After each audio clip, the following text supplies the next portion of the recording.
dämmert der Huf am Stege, ich zieh mit dem Fähnlein ins Feld.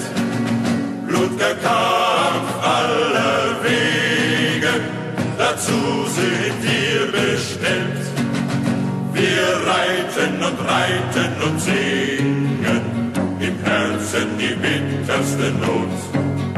Die Sehnsucht will uns bezwingen, doch wir reiten die Sehnsucht tot. Dörfer und Städte flogen vorüber an unserem Blick.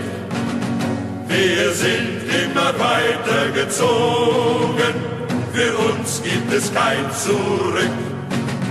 Wir reiten durch Täler und Hügel, wo der Sommer in Blüte steht. Es herrschen Zaun, Zeug und Zügel, der Wimpel hoch über uns weht.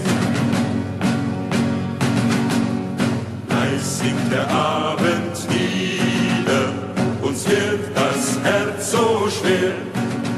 Leiser werden unsere Lieder, wir sehen keine Heimat mehr. Wir reiten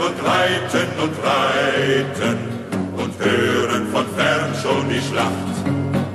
Erlass uns stark sein im Streiten, dann sei unser Leben vollbracht. Wir reiten und hören von fern schon die Schlacht.